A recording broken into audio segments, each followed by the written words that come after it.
नमस्कार दोस्तों, धार्मिक नॉलेज में आपका स्वागत है। सोमवार व्रत कथा। सोमवार का दिन शंकर भगवान को समर्पित होता है। आज के दिन भक्त भोलेनाथ को प्रसन्न करने के लिए विशेष पूजा अर्चना करते हैं। कुछ लोग आज के दिन व्रत भी रखते हैं ताकि शिव की विशेष कृपा प्राप्त की जा सके।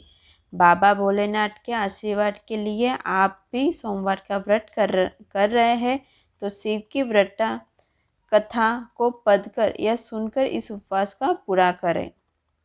आइए जानते हैं सोमवार के व्रत की विधि और नियम। सोमवार का व्रत और विधि के नियम। सोमवार का व्रत साधारणतः दिनों के तीसरे पहर तक होता है। व्रत में फलाहार या पारण का कोई खास नियम नहीं है। दिन रात में केवल एक समय भोजन करें। इस व्रत में शिवजी पार्वती जी का पूजन करना चाहिए। साधारण प्रति सोमवार, सौम्य प्रदोष और 16 सोमवार विधि तीनों की एक जैसी होती है।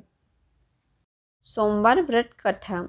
एक नगर में एक धनी व्यापारी रहता था। दूर दूर तक उसका व्यापार फैला हुआ था। नगर में उस व्यापारी का सभी लोग मान सम्मान करते थे।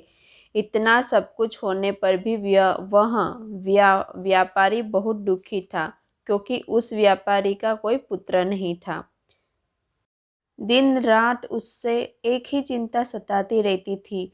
उसकी मृत्यु के बाद उसके इतने बड़े व्यापार को, धन संपत्ति को कौन संभालेगा। पुत्र पाने की इच्छा से वह व्यापारी प्रति सोमवार भगवान शिव की व्रत पूजा किया करता था। सायकाल को व्यापारी शिव मंदिर में जाकर भगवान शिव के सामने घी का दीपक जलाया करता था। उस व्यापारी की भक्ति देखकर एक दिन पार्वती जी ने भगवान शिव से कहा, हे प्राणनाथ, यह व्यापारी आपका सच्चा भक्त है।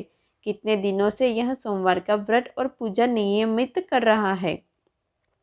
भगवान आप इस व्यापारी की मनोकामना अवश्य पूर्ण करें। भगवान शिव ने मुस्कुराते हुए कहा, हे पार्वती, इस संसार में सबको उसके कर्म के अनुसार फल की प्राप्ति होती है। प्राणी जैसा कर्म करते हैं उससे वैसा ही फल प्राप्त होता है।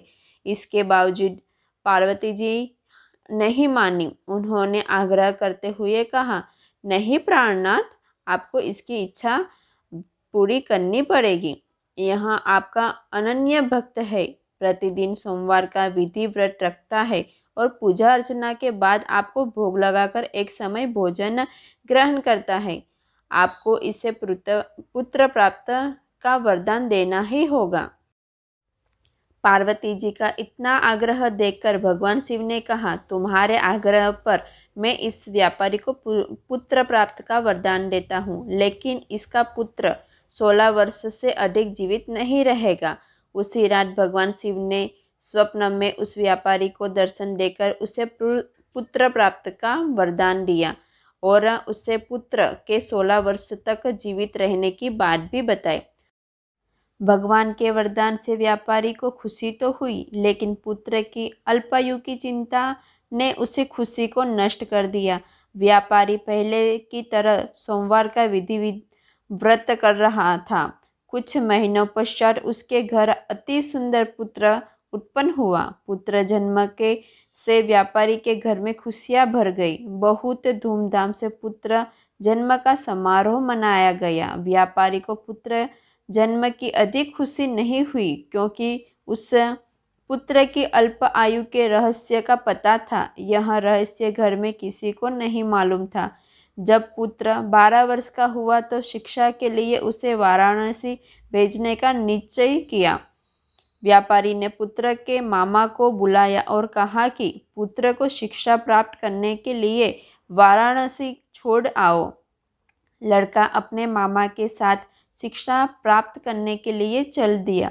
रास्ते में जहाँ भी मामा और भांजा रात्रि विश्राम के लिए ठहरते, वहीं यज्ञ करते और ब्राह्मणों को भोजन कराते थे। लंबी यात्रा के बाद मामा और भांजा एक नगर में पहुँचे।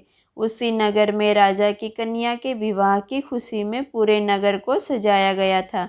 निश्चित समय पर बारात आ गई, लेकिन वहाँ पर वर का पिता अपने बेटे के एक आँख से काने होने के कारण बहुत चिंतित था। उससे इस बात का भय सता रहा था कि राजा को इस बात का पता चलने पर कहीं वह विवाह से इनकार तो नहीं कर देगा, इससे उसकी बदनामी होगी। वर के पिता ने लड़के को देखा तो उससे उसके मस्तिष्क में एक विचार आया। उसने सोचा, क्यों न इस लड़के को दुल्हा बनाकर राजकुमारी से विवाह करवा लूं। विवाह के बाद इसको धन देकर विदा कर दूंगा और राजकुमारी को अपने नगर ले आऊंगा।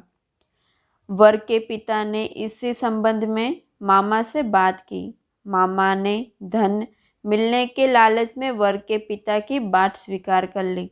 लड़के को दूल्हे के वस्त्र पहनाकर राजकुमारी से विवाह करवा दिया। राजा ने बहुत सा धन देकर राजकुमारी को विदा किया। लड़का जब लौट रहा था तो सच नहीं छिपा सका और उससे राजकुमारी की ओढ़नी पर लिखा दिया, राजकुमारी, तुम्हारा विवाह तो मेरे साथ हुआ था। मैं तो वाराणसी शिक्षा प्राप्त करने के लिए जा रहा हूँ। जब तुम्हें जिस नवयुक्त की पत्नी बनना पड़े वहाँ काना है। जब राजकुमारी ने अपनी ओढ़नी पर लिखा हुआ पढ़ा तो उसने काने लड़के के साथ जाने से इनकार कर दिया। राजा ने सब बातें जानकर राजकुमारी को महल में रख लिया। उधर लड़का अपने मामा के साथ वाराणसी पहुंच गया। गुरुकुल में पढ़ना शुरू कर दिया। जब उसकी आयु 16 वर्ष पूरी हुई तो उसने यह यज्ञ किया। यज्ञ की समाप्ति पर ब्राह्मणों को भोजन कराया और खूब अन्न वस्त्र दान किए। रात को अपने शयन कक्ष में सो गया। शिव के वरदान के अनुसार शयन व्यवस्था में उसके ही प्राण परेखु उड़ गए। सूर्योदय पर मामा भांजे को मृत्यु देखकर रोने पीटने लगा। आसपास के लोग भी एकत्र होकर दुख प्रकट करने लगे। मामा के रोने विलाप करने के स्वर समीप से गुजर रहे थे। भगवान शिव और माता पार्वती ने भी सुने। पार्वती जी ने भगवान से कहा, प्राणनाथ, मुझे इसके रोने के स्वर सहन नहीं हो रहे। आप इस व्यक्ति को कष्ट अवश्य दूर करें। भगवान शिव ने पार्वती जी के साथ अदृश्य रूप से समीप जाकर देखा तो पार्वती जी से बोले, पार्वती, यह तो उसी व्यापारी का पुत्र है। मैंने इसे 16 वर्ष की आयु का वरदान दिया था। इसकी आयु तो पूरी हो गई है। पार्वती जी ने फिर भगवान शिव से निवेदन किया, हे प्राणनाथ, आप इस लड़के को जीवित करें, नहीं तो इसके माता पिता पुत्र की मृत्यु के कारण रो रो कर अपने प्राण त्याग देंगे। इस लड़के का पिता तो अपना परम भक्त है, वर्षों से सोमवार का व्रत करते हुए आपको भोग लगा रहा है। पार्वती के आग्रह करने पर भगवान शिव ने उस लड़के को जीवित होने का वरदान दिया और कुछ ही पल में वह जीवित होकर उठ बैठा। शिक्षा समाप्त करके लड़का मामा के साथ अपने नगर की ओर चल दिया। दोनों चलते हुए उसी नगर में पहुंच गए जहां उसका विवाह हुआ था। उस नगर में भी यज्ञ का आयोजन किया गया था। समीप से गुजरते हुए नगर के राजा ने यज्ञ का आयोजन देखा। राजा ने उसको तुरंत पहचान लिया। यज्ञ समाप्त होने पर राजा मामा भांजा को महल में ले गया और कुछ दिन उसी महल में रखकर बहुत सा धन वस्त्र देकर राजकुमारी के साथ विदा किया।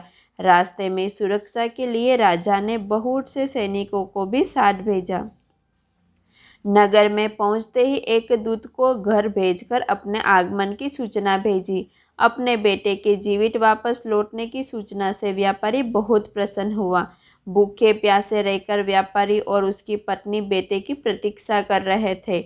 उन्होंने प्रतिज्ञा कर रखी थी कि यदि उसके बेटे की मृत्यु का समाचार मिला तो दोनों अपने प्राण त्याग देंगे। व्यापारी अपनी पत्नी और मित्रों के साथ नगर के द्वार पहुंचा।